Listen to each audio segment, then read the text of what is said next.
7. Oh, okay. Reese is easily 6 foot.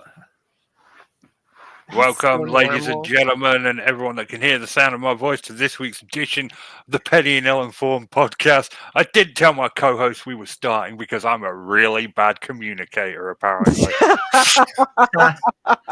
There's a backstory here. We've really thought the same thing. So we're gonna Tom, how are you? I'm fine, but let's just cut to the chase. What me and Nikki are both very much in Richard's doghouse, apparently. Yes, because we misunderstood. You weren't So- in my doghouse until you tried to make it seem like I was a bad communicator when I said, That's watch because this. you're being shitty to us. That's it. That's when I started getting annoyed. When you say watch this, here's a video. Normally, if it was a video I wasn't expecting, I would have watched it, right?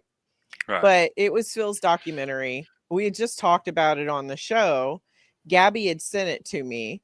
And then you were like, hey guys, watch this. And you posted the video. Well, both Tom and I realized it was a documentary that Gabby had given us. And I just haven't felt like watching Bigfoot stuff this week. And I didn't know that we were going to talk about it on the show.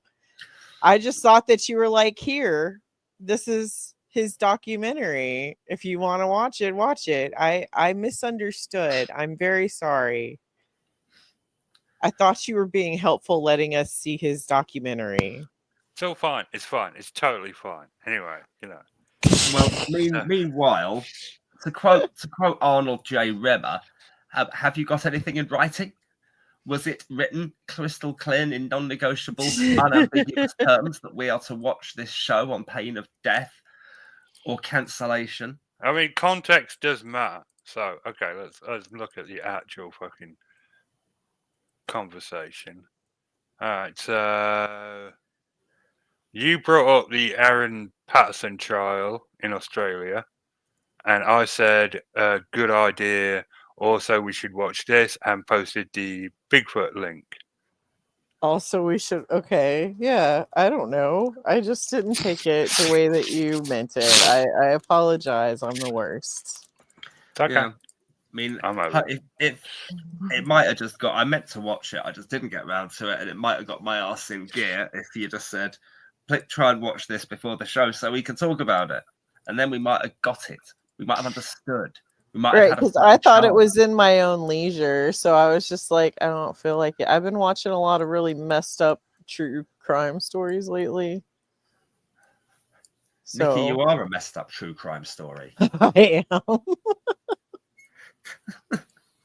You're not at all. Well, I have a lot of messed up true crime stories around me. Luckily, they haven't like affected my life directly per se. Does anyone have it? Okay, here's a good rabbit hole to fall down. Does anyone have any true crime stories that happened to someone they know, or they were had a close encounter with, or anything like that? Yeah, I've got a couple. Yeah. Don't name names or dox anyone. I've learnt that the hard way. But yeah, please feel free to share anything if it's entertaining or. I know someone who murdered their own father and got away with it. What the fuck? Yeah. Like when I say true crime stuff has happened around me, it happens around me. I have another friend who was part of a shooting where a man was killed at a gas station. She didn't shoot the person, thank goodness. And she didn't have to like stay in jail or anything. She just happened to be at the wrong place at the wrong time with the wrong person.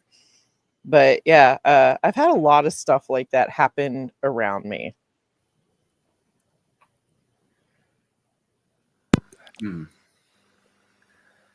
I was thinking, someone someone in 3rd grade stole a teacher's pen from her desk and took it home.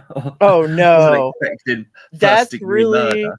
Oh yeah, 1st-degree murder. It was definitely 1st-degree murder on the first one, but you got away with it. I don't even know what the degrees are. What do they even mean? 1st degree means that it was premeditated. Right. 2nd-degree murder is oopsies, I got mad and I shot you. 1st degree is I've been thinking about this for a while. Okay. Yeah. Yep. So, like my friend that got off, like the person that actually did the shooting got life in prison and 1st-degree murder because everything came out and she had already planned it essentially, and my friend didn't know. So yeah, I've been around a lot of weird stuff like that. I'm from Memphis. Yeah, I mean, you've told me what your town can be like, so I guess it kind of fits in a horrible kind of way, right? So it's kind of like, that's just people getting shot at gas stations is like just a thing that happens here pretty much weekly. Well, mine is similar to that, and it also happened in America. A mum and dad got woken up by the police hammering the door down, saying your child is wanted for murder. There's no proof. There's no doubt. Not there's no proof. There's no doubt. And the mother said, well, isn't that for the courts to decide? Which was remarkably composed of her in the circumstances. Uh-huh. And then it did. Now this isn't that for the courts to decide? And they're like, well, ma'am, we have him on camera and a recorded line that says, I killed him dead. No, they didn't. Caught him covered in blood, brandishing the gun. And when they arrested him, he said, I'm glad I killed the bastard. Sorry, continue with your story. Oh, Bob Massingberg, the most famous case, the case of the bloody knife. You're quoting Blackadder, Richard. I'm quoting Blackadder the 4th, yes. Yes. The episode being episode 2, Corporal Punishment. Yeah, geek alert. So, it went to trial, and he was acquitted. He did not do it. He was hanging around with the wrong crowd and in the wrong place at the wrong time. Yep. Well, that's what definitely happens.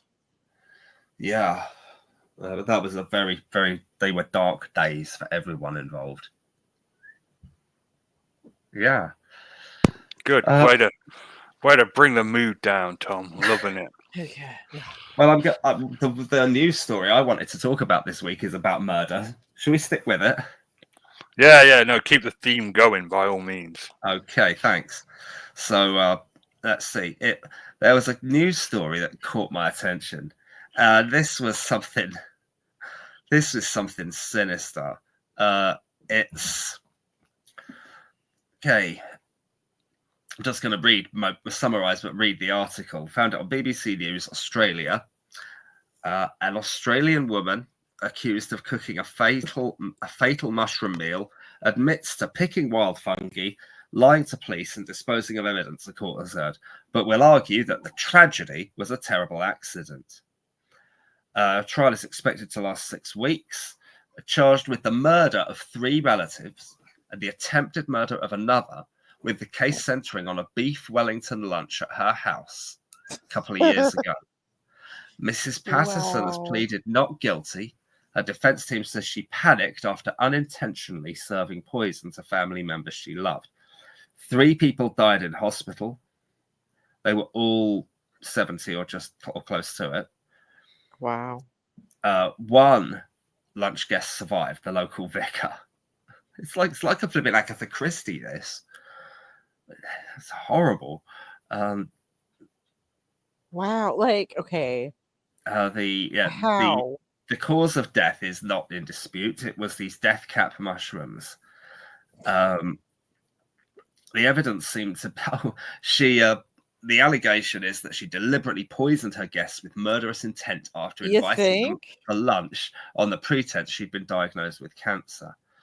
Traveled to this a location near her home where death cap mushrooms sightings had been logged on a naturalist website.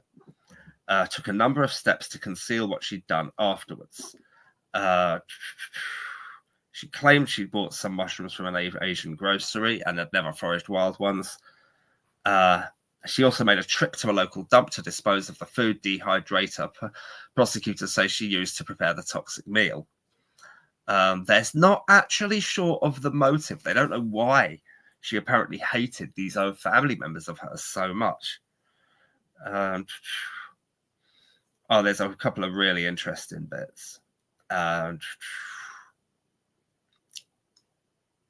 Said it was a tragedy and a terrible accident.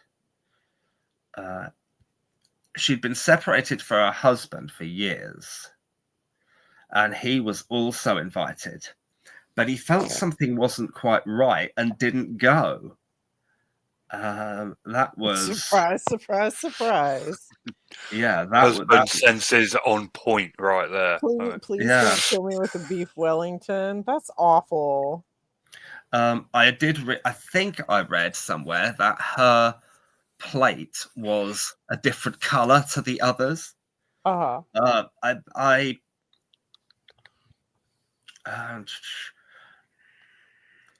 They asked whether she was in hospital, if she'd eaten the same meal, gone to hospital feeling ill, but had declined to be admitted.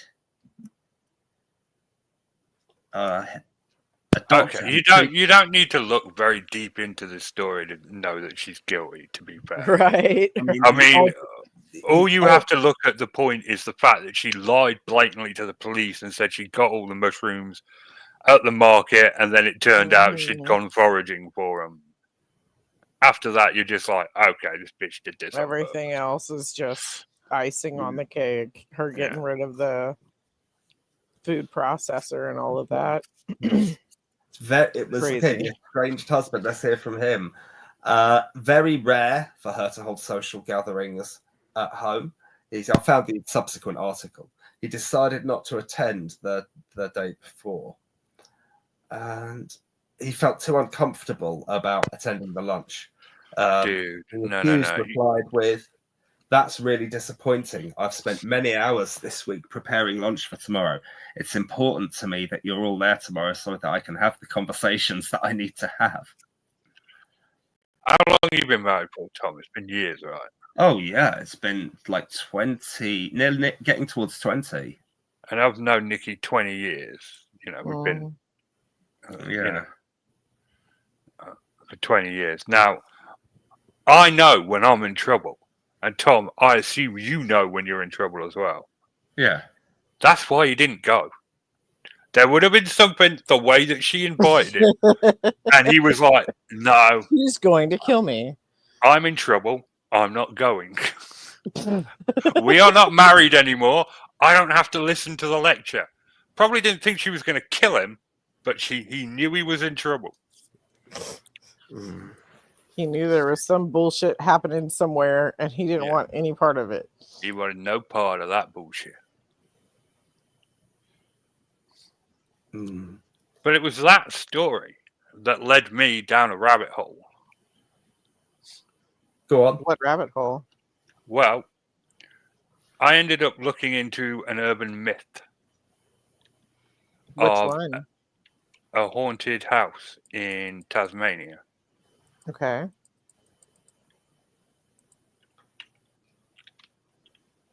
And I found this story about a place called West Hobart. Okay. And it was about this house that was said to be haunted by everybody that lived there. A lot of hauntings, very famous hauntings, and it was thought to be bullshit, but there was like some proof to it that that people had stayed there, and it was in fact a little dodgy. So, come to find out, there was a house in West Hobart in Tasmania that was said to be haunted, but it wasn't haunted by ghosts. There was a Dakura vine growing over the house, and it was shedding flowers into the water, rainwater, where they got their water from. So they were getting microdust. Getting microdosed with shrooms? Well, it's not shrooms, it's part of the belladonna family. Oh. It's like, you know. Yeah, that's not good. So was it like causing them to hallucinate? Yeah, that's why everybody that spent any amount of time in there for us would start to hallucinate. Did they fix the plumbing? Well, yeah, I mean, once they found what the problem was. But can you imagine every time you drink, you're microdosing fucking potentially deadly hallucinogenic? That's a very non-X-Files explanation. Well, that's what was happening.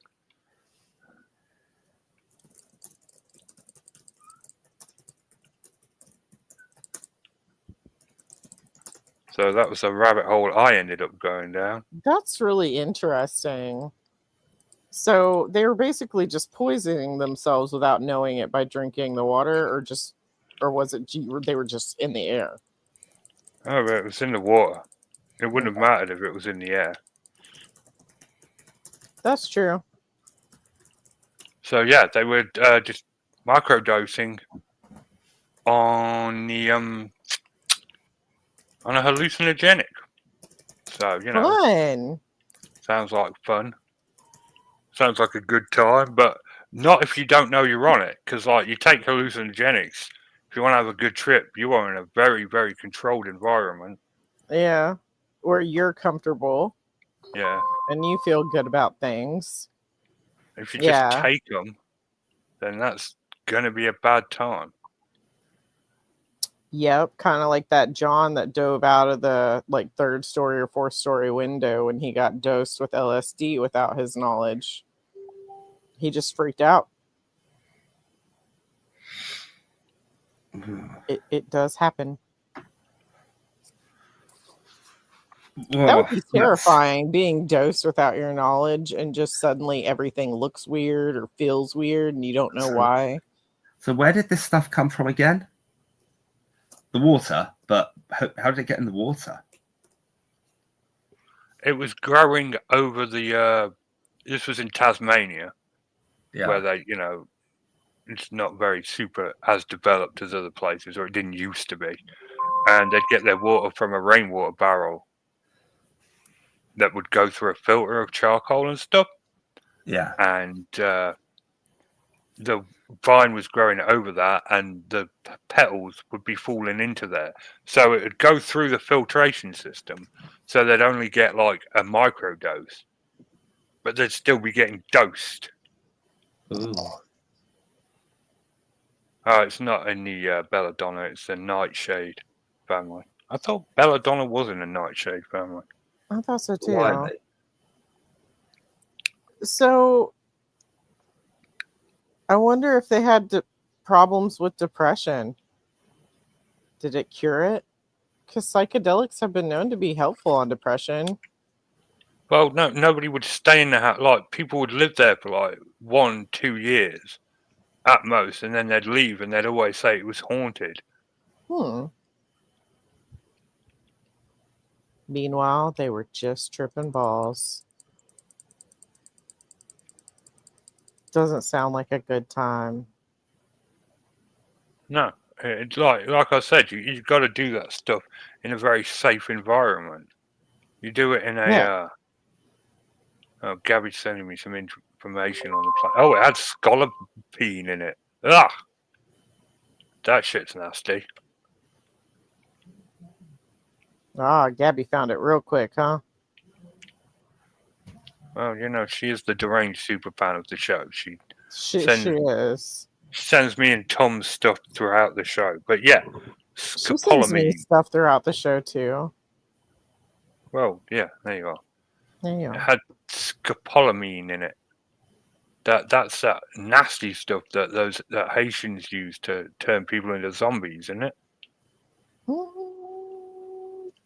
I don't know. Hijacks your nervous center or something. Yeah, I don't know if that's the same thing or not. Honestly, I'm not familiar with what that is.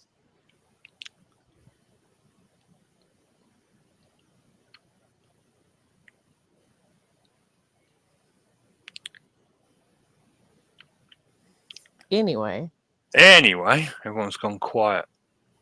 yeah. Oh, I'm all good. I'm here. I'm just chilling. But this, yeah, that is. So, this source of this poison was eventually discovered. Yeah. And it's no longer haunted. No longer haunted. Look at that. Makes you wonder, though, doesn't it? Because a lot of hauntings are in older houses. If like there's a mold that we don't know about yet that causes hallucinations or something. That's true. Good point. Could always be something just unexplainable in current terms, but just not discovered yet. Yeah, because spores are pretty interesting when it comes to them seeding and how sick they can make you and stuff like that from them seeding. Mushrooms are incredibly interesting.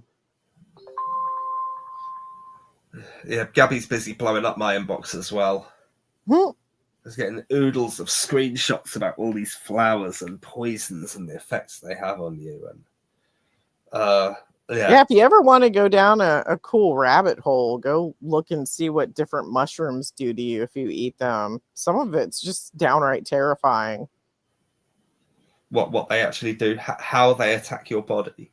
Yeah, how they attack your body and what the symptoms are of having eaten them. How quickly they work. Like, you're going to get caught nowadays, but back in the day, poisoning someone with poison mushrooms is probably the way to go. Honestly. Oh, damn it. We've been born in the wrong era. If only we were born in the 1700s, we could murder our enemies with rampant glee. Well, I mean, Aqua Tofana did it. You know, she found a bunch of women who had been abused, and she basically sold them poison that looked like perfume. And so when the cops would come investigate or whatever, they thought that these women were innocent. Well, it turns out that, you know, hundreds and hundreds of men had died because of that drug that she had made and disguised it as makeup and perfume and stuff. So back in the day, you could get away with a lot, but nowadays, I think that it's too easy to look things up. I don't think it would fly in a court. Yeah. Ooh. God. Because if you're foraging, they're going to be like, well, why didn't you Google? You have a phone. We know you have a phone. Well, thankfully, I've never had any plans to kill anybody, so I'm pleased to say that my life remains unaffected by such tragedy.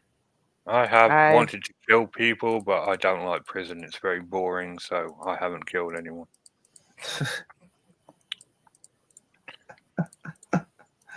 But if you think about it, is the system working? Because prison's supposed to make you want to commit crimes. So that's true. Yay for the system. It's got to be some kind of deterrent. I just save wolf spiders, you know, so I can't imagine hurting a human being. Like, I save bugs. It's a thing. Right. If I see a worm crawling across a path, I'll stop and pick it up and put it in the grass. Right. Yeah. It's just what you do. I don't care to hurt anything, you know? Yeah, because life is precious. It is. But we had Oh, Rod's in the chat. Hey, Rod. Hey, Rod. I remember we had a spider give birth. I mean, that was sweet. These little things running around, little baby spiders. They were lovely. Yeah, loads of them. I had an orb weaver outside my door, and she had little, sacks around, but I never saw them hatch. I was so disappointed. I think it got too cold for them. But right. I would love to see some baby spooters. Baby spooters. Yeah, spiders. Yeah, I recorded this ages ago. I just forgot to put it on. This is Valheim. I forgot to put it on at the beginning of the show. That's all.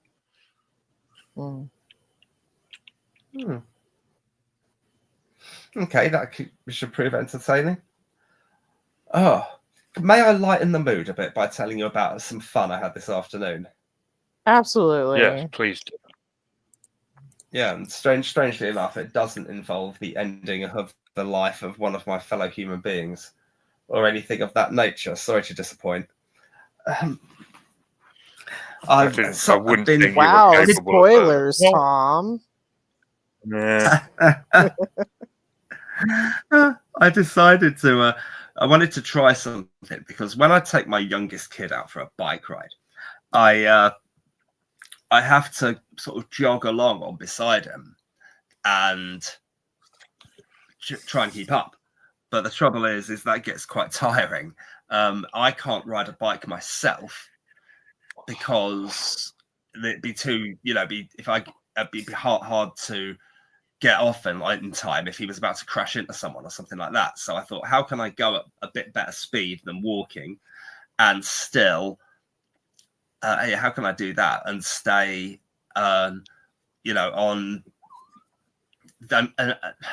concentrate, Arnold, you pillock. How can I be faster than having to run, have a vehicle that will do that, but one I can dismount very quickly? So I decided to take my skateboard. Love that. I went over the road and I got my skateboard out and I haven't ridden it properly for I don't know how long, 15 years or something. But I just sort of threw the thing down, jumped on, and pushing along. I managed not to fall off at all during the day. It was a few wobbly moments, and a couple of times it hit a rock and stopped, and I sort of jumped off the front. But I didn't go arse over tit or anything, which was helpful. And the trouble is, it was really, really tiring. I'm like, my God, I was in a hell of a lot better shape the last time I did this. And there's Reese riding off. We're right by a very busy road. There's a grass verge, but I'm having to push so hard, and I'm always worried I'm just going to fall off and lose my balance completely.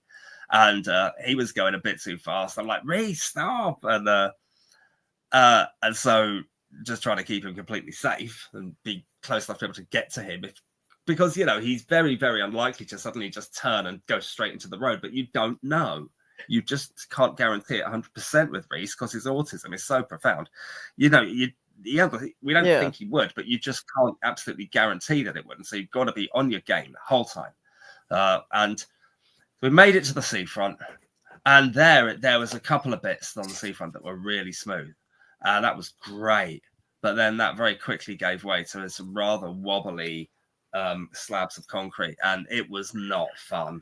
You're ricketing the whole way. You can't get any momentum. You push, stand on it for 2 seconds, and then push again. I was like, this is bloody knackering. But eventually, through a mixture of walking with it, and then there are busy crowds and just trying to steer Reese, holding his bike front of his bike with one hand, bloody skateboard in the other. I thought, why did I bring this thing? I am not doing this again. And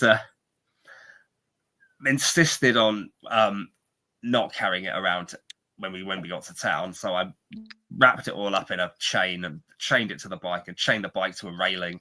Hoped no one would try and pull the skateboard out of the assembly, and it turned out they didn't. It was still there when I got back.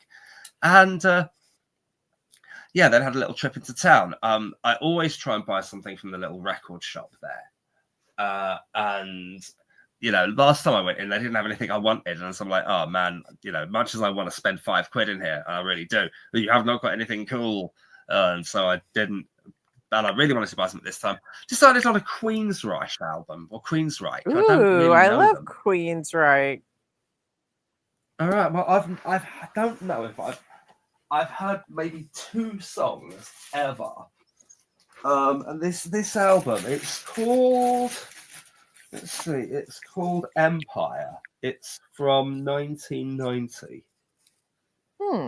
Yeah, I guess I've got myself a nice CD copy of that. I've got to do some work after the podcast, so I might bang that on in the background and see what it's got to say for itself. But yeah, I decided to buy that, and yeah, I'm looking forward to it. And then went and got an ice cream. Oh, and then I went to a shop, and it was about 5 minutes to 5, and they closed at 5, and they already had someone on the door saying, no one new's coming in. We're only having the people who are in here, they're buying their stuff at the till, and no one else is coming in.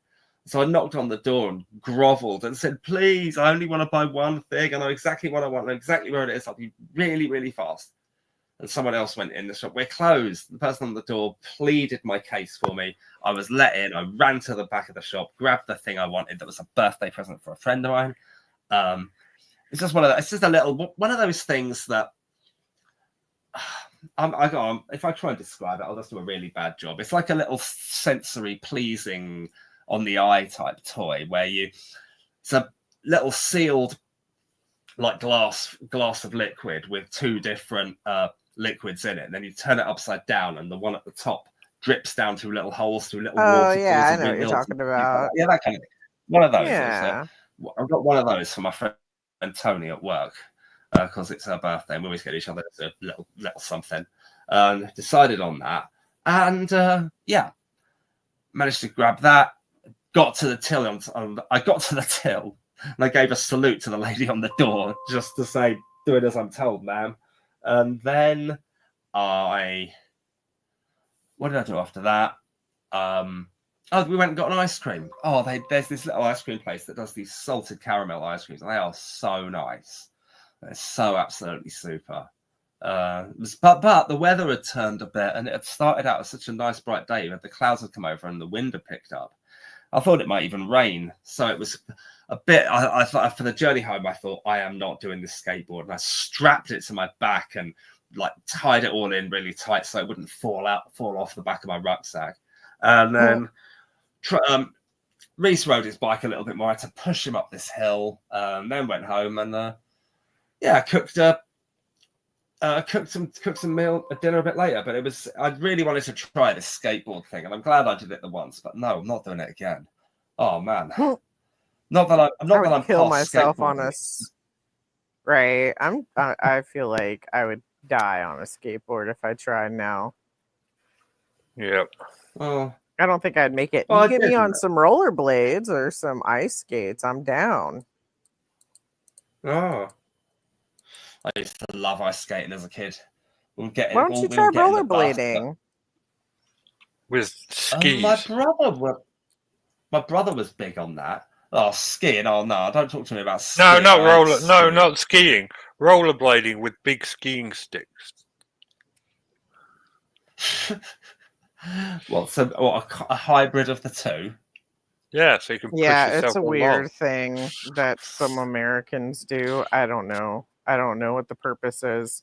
But why don't you try getting a pair of rollerblades? And that way you're not stuck with a skateboard. Yeah, it would make a lot more. That makes a lot of sense, really.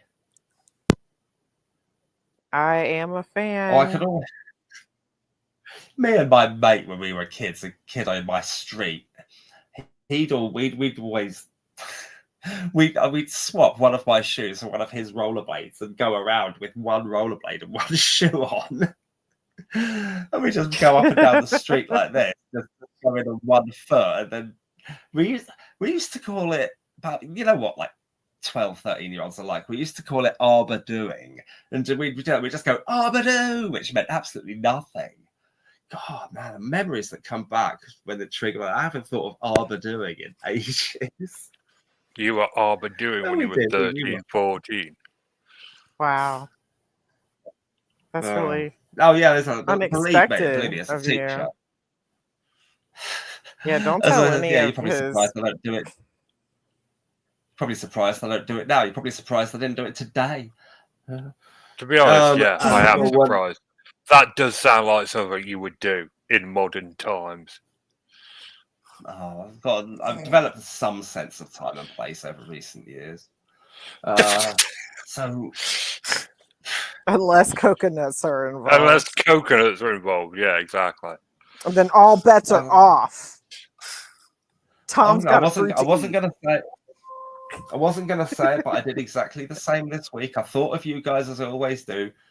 Nice and discreet, went out in That's just so fucked up thing to say. Nice and discreet. Coconuts. I ate the whole thing during my planning time, and it was really nice. This one. Didn't manage to say Richard. Coconuts. I do love. I had coconut milk today. Oh, it's great stuff. I love it so much. I don't know. There's Gabby's something found like out comforting what about it is. It's Nordic blading. Oh, okay. And why though? Gabby, did it say why? Did it say what? Did it explain why anymore? No, okay. No, man, it's just a thing. If you have to ask why, that's the wrong kind of question. Why not? Oh, that looks like that looks like fun, to be fair. But why carry sticks when you can carry nothing? Is what I ask. My hands could be free to do other things or carry other things. Why am I holding two sticks? Can I no longer hold myself up? It's just, why not? That's the answer. Why not? Yeah. Gabby needs to find out what Arbor Doing is properly called, because there's some league out there.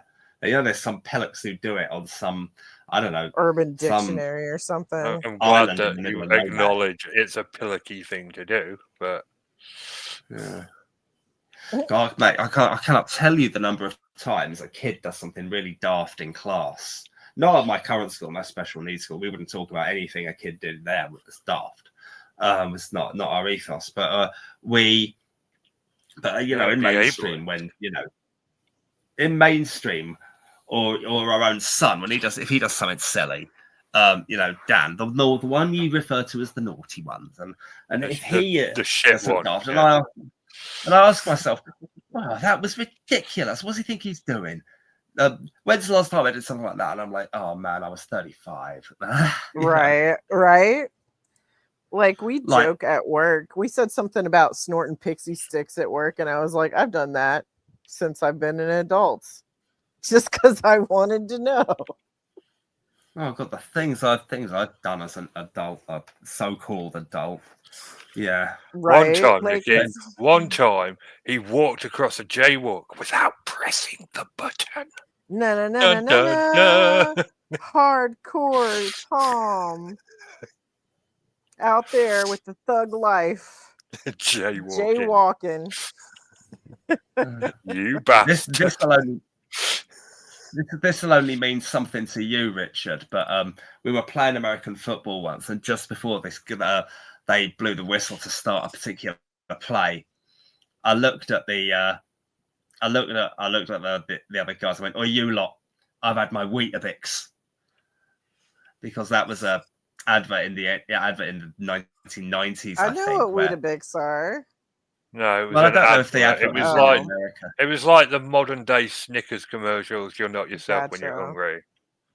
Basically, if you had Weetabix in the morning, you could do anything.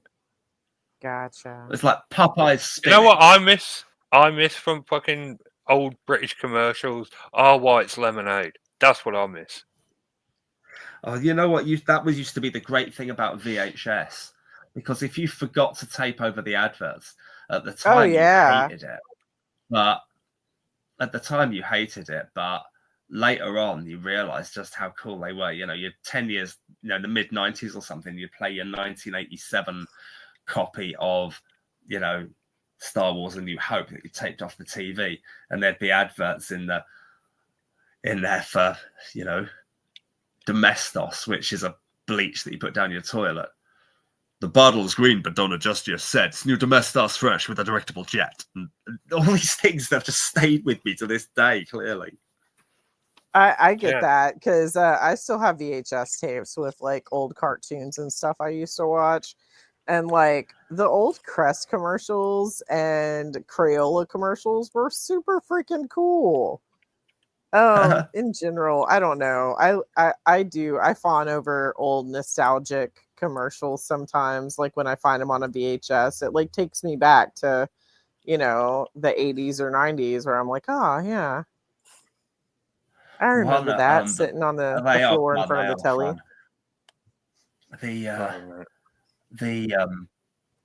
What's that? I really liked this advert for it was Tizer, which is just a standard fruit drink from the sort of 70s and 80s. You can probably still get it in Poundland or something. Do you remember Tizer, Richard? I do. I haven't seen a bottle of it in ages though. No, I suspect it might have gone the way of the Dodo. That's what happened. Why aren't you messaging us with that already? Tizer, I used to like what? Scottish. What, Nikki? The Parrot's still going. I was just gonna say that. I was gonna say that every time I hear you guys talk about Poundland as an American, it makes me giggle. Yeah, I'm gonna take you to Poundland when you come in August. Take me to Poundland. It's like we're gonna go to Poundland all day. It would be worse if it was like Pound Town, but Poundland is just as bad. No, I get it. I hear it as well. We've got Dollar Tree, we've got Poundland. Tom, you sweet summer child. It's it's a porn thing. Oh. Okay. Oh, Jesus. Somebody, you tell him, Nikki, I'm not. When a mummy and a daddy are very much in I knew you were going to go there with that. They feel certain Daddy urges. hooks up a special rig from the ceiling and mommy puts on her bunny outfit. Oh dear. But anyway, I was saying Tizer. There were these adverts for Tizer in the 1980s that were just brilliant, and I loved them. I'm gonna find one and message it to you, Richard. I remember this. Oh, well, the first advert that I can remember is actually how I found my number one band of all time. Yeah. I've got to hear this. This advert, let's see, it's Daley Thompson, 1985. Let me send this to you and then see if you feel like putting it on the. I mean, this is going to be Arrested Development. I don't know what I was expecting situation, but I'm involved anyway. Hang on, let me find it. Wait, who's your favorite band? I'm not telling you. I was just going to make a guessing game out of it. Sorry, not telling you. How old am I? 4. Okay. Hang on. Right, Nikki, Rich. Okay, hang on. There we are. Right, this advert is the first advert I remember, and it's the first time I heard. I didn't know who they were at the time, but I knew it later. And this was my favorite. So I've sent that to you. All right. Okay, let's see. It's not Tizer, it's actually Lucozade, but it's the music. The music for it. Okay. Nikki has an encyclopedic knowledge of music, so if she hears it, she'll instantly know who it is. Hold on. Be very surprised if you did. It's not a well-known tune by the band at all, but you might recognize it. The guitar tone, maybe. It sounds like an Iron Maiden thing, but I don't know the song. Got it in one. Kudos, Right. trousers. Max It's the respect. guitar. Okay, but Iron Maiden has a very specific guitar. Yes, that's why I said the guitar tone. Mm-hmm. Yep, Yeah. that is Phantom of the Opera by Iron Maiden. And I don't know that one. didn't recognize it. We visit. This is how I got into them. Who are my favorite band, Maiden. I went, joint first place with a couple of others maybe. But I went to. We visited some family friends, and when I was like 8 or 9 or something, really younger than 10, definitely. And this teenage lad of theirs called Richard had all these. You could always trust someone called Richard, and he had these 7-inch singles of Iron Maiden. I was blown away by the artwork on them. Yeah, 7 inches. That sounds about right. Yeah, Wasted Years was one of them. I definitely remember, and one of them was Phantom of the Opera, and he played it. I'm like, I remember this. This was from Daley Thompson's Lucozade advert. And I absolutely grew to love the song. It turned out to be track 4 on their debut album when many years later I was collecting Iron Maiden's entire discography. Well, just a couple of years later, actually. Yeah. I mean, I discovered OK Go from a commercial, and I love their stuff. Like, I listen to all of their stuff. I've never heard of OK Go. Okay, you and I are going to have a video night and watch some of their videos, because even if you don't like their music, their videos are award-winning. They're phenomenal, and you're not going to see videos like them just anywhere. Nothing to do with that Poundland thing of yours, is it? No, absolutely not. No, they're totally clean, and your kids might actually enjoy the videos as well. Okay.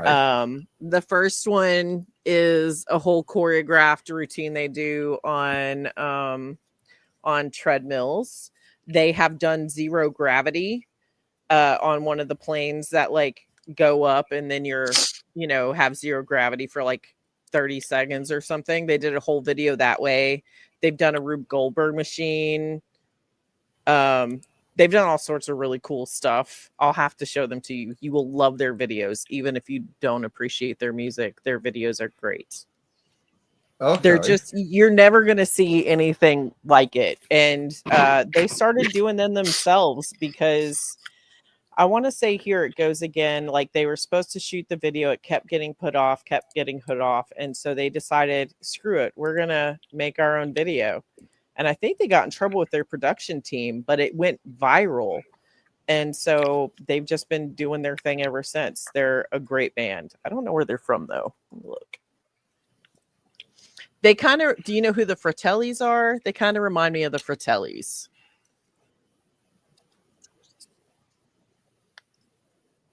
No? Nobody knows who the Fratellis are? Okay. Oh, yeah. Cool. Yeah. I've never heard of the Fratellis. Not sure I could tell you a song by them, but I've definitely heard of them. Yeah, they're I guess they're American. Yeah, okay. The Fratellis are a Scottish band from Glasgow. But OK Go has a very similar feel to their music as the Fratellis. I heard my favorite band on the radio to the bus to school. Which song was it? All the small things. Yeah. Yeah. So I've heard of them, but I don't really know them.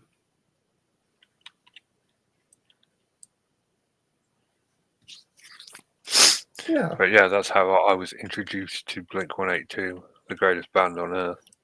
#TM.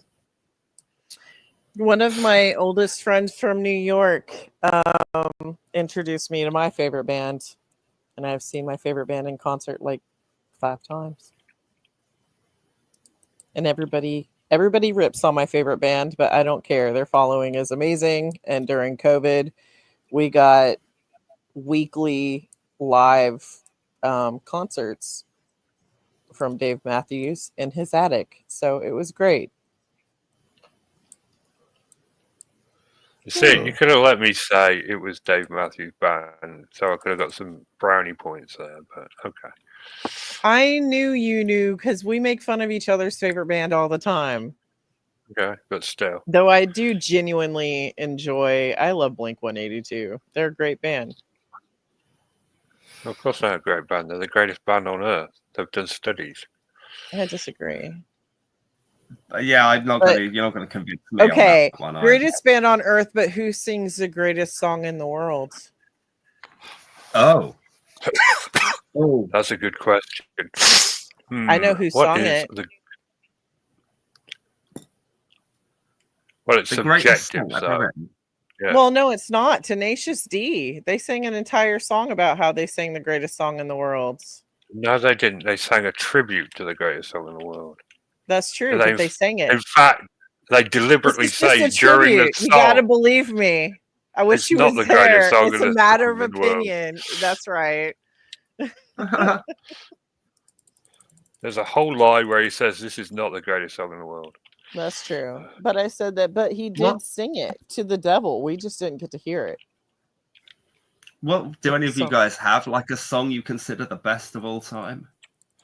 Best song of all time for me would probably be "Bat Out of Hell" by Meatloaf.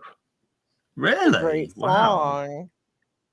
Not Paradise by the Dashboard Light, because I feel like that and Life is a Lemon is better than Bat Out of Hell. No, I like Bat Out of Hell. It's my favorite song. Subjective opinion. I didn't own Bat Out of Hell till about a year ago, and I found it for £1 in a charity shop. Thought, oh well, go on then. It's an absolute classic. Why not?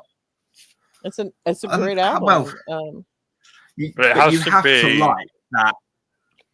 You have to like this operatic rock. That's true. It has to be the 7-minute version, though, not the short version. Yeah. See, that's how I feel about Paradise by the Dashboard Light. I feel like that needs the full 10 minutes or 11. One interesting thing, I think Steinman and Meatloaf actually died in very quick succession, and not long ago either. No, from it was kind of a morbid coinkydink that he was a COVID denier and then died of COVID. Oh. Yeah, Michael Aday, aka Meatloaf. Okay. I've seen him in concert as well. I love Meatloaf. Okay. Loved him. And he had a hell of a voice. Mm-hmm. Had a hell of a voice. He lost it for several years, and then it never quite came back. When I saw him in concert, he could barely carry a tune anymore. But he went several years between the Bat Out of Hell records where he couldn't sing. I don't know if he had nodules or some kind of throat, whatever, but he just lost the capacity to sing. Oh, God. Do you remember when that song of his was at #1 and nobody could shift it for months on end? Which one? Oh, God, yes. And the video was awful. I hate that song. I preferred VH1. They didn't play that song. They played Objects in the Rearview Mirror. And if you haven't seen that video, it will make you cry. It is a fucking terrible video, to be fair. Oh my gosh. It is It's so emotionally punishing to watch that video. I mean, I'm not putting it up there with that Metallica video that we watched. It's not quite that bad, but it is a tearjerker. Oh, One? Yes. Okay. Yeah, it's not as bad as One or Jeremy, but it'll make you cry in a different way. Oh, Jeremy, that's Pearl Jam. Yeah, but I've never heard it, I don't think. I never really quite understood Pearl Jam. Oh, you and I we just need to have a video night, a music video. Maybe we can all get on Discord together and share really cool videos, because the Jeremy music video is great and the story behind it is essentially based on a true story.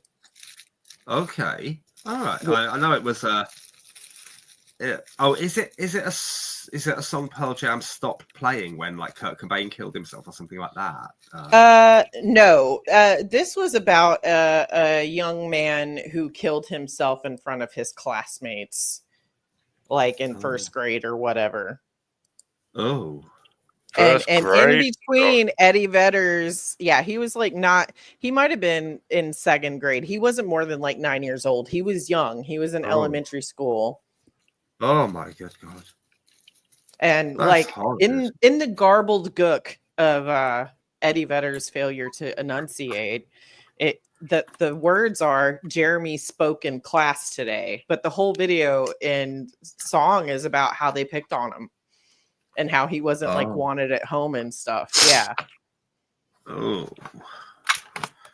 It's a good song. Pearl Jam has a lot of really good music with a lot of like meaning to it if you can understand what he's saying. Oh yeah, I've never been a big fan of Eddie Vedder's voice. I love his voice. I just wish he would enunciate. Yeah, I had a. I just had a couple of singles here and there from. I had one called Go. A one called Go, which was maybe the first song from their second album, Verses. And yeah, I just didn't think. My mate Freddie had that album, and he played it to me. Played a song called Rats. He really liked Rats, and he played that over and over again. I'd never sunk in as anything really particularly great. I think. Well, just so quick, if I may, and then Richard was going to ask you we've kind of sang two things at once: our best song of all time and our best video of all time. I think when I think of my best songs of all time, the first two always come straight to mind. One of them is an instrumental, really. It's from the Good, the Bad, and the Ugly soundtrack, The Ecstasy of Gold, the one Metallica opened their concerts with for years. Yeah. You know, that one. Yeah, it's such a powerful piece of music. And the other one is also from a film. It's from American Beauty.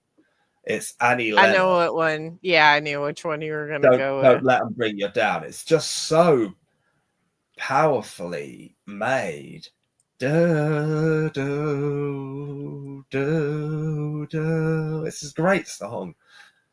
Old man lying by the side of the road. That one. Yeah, I mean, they're not my typical genres. I mean, I haven't said anything, Iron Maiden or Frontline Assembly or anything like that. But those are really good. I don't know if I would say there's a greatest song of all time. I definitely have like my favorites. Like one of my favorite songs of all time is just like Heaven by The Cure. Love that song. Or Two Step, Dave Matthews Band. Like any song I can just listen to at any time. Yeah. There's so many. Like just like Heaven, The Cure, I can listen to it at any time. I love that song. Oh God, I had a funny one. My next door neighbor and I were talking, and we talked about a band that we both kind of like called Napalm Death. They're a grindcore death metal band from Birmingham, and I said my favorite album of theirs was Fear, Emptiness, Despair, and Inside the Torn Apart. And he said, "Oh no, I didn't like them by then. I like their earlier stuff." I said, "Really?" He said, "Yes." He said, "My favorite." I said, I can't remember what order it was. I said, "Well, I got this at a record fair for a couple of pounds. I found their second album titled From Enslavement to Obliteration, and I think this album is an absolute car crash on the ears. It's horrible. It is so terribly made, terribly produced, appallingly recorded. It sounds like the whole band climbed into a washing machine and recorded the album on full spin. Or they just put all their instruments in the washing machine, switched it on and recorded that. It's a racket. I mean, I like extreme music, but this is an almighty din. And this my former next door neighbor Danny goes, "That's my number one album of all time." Yeah, From Enslavement to Obliteration by Napalm Death. It's a curious one, all right.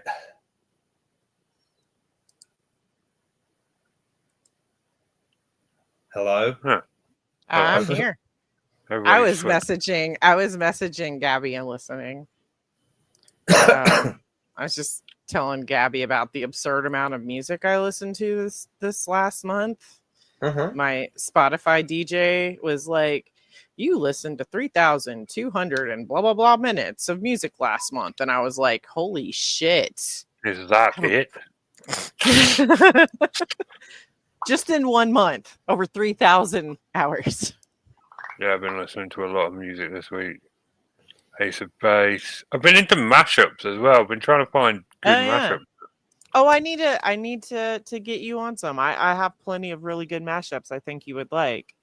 No, I've got a favorite mashup too. My favorite is Knockout Eileen. That is my favorite mashup of all time. It's Mama Says Knock You Out mixed with Come On Eileen. And it works so good that I can't hear Come On Eileen without starting to sing the other song with it.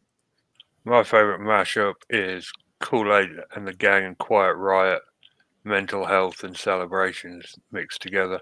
It works really well. What's yours, Tom? Smack Up the Orinoco Flow, Enya and the Prodigy. That sounds interesting. Oh, Smack My Bitch Up is like my least favorite Prodigy song, but I'd give it a watch. Smack my bitch up. Yeah, I just don't like it. I think it's dumb. Oh, ironically enough, it's my absolute favorite Prodigy song. Easily. Really? When you got Baby's Got a Temper and Firestarter? Baby's Got a Temper. That was their lowest point, man. What is wrong? Not to mention fucking when they did a covered Brimful of Asher. That was really good. Okay. We've been here for an hour, y'all. Have we? No. We were having a good conversation. Yeah, we were. I love music. You want to just call it there then? Is that your hint?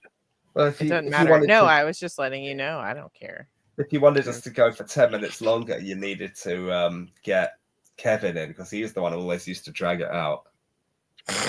He was really good. I remember that time when you lost your temper with him. And we're like, good night, Kevin. We've been trying to log off for like 10 minutes. You're just like, that's enough. You're so sassy. Yeah, that was a highlight of our podcast for sure. Well, good night, everybody. Thanks. Yeah. Good night. We will return next week, despite the hopes of many. Good night from me and good night from them. Good night, everyone. Good night. See ya.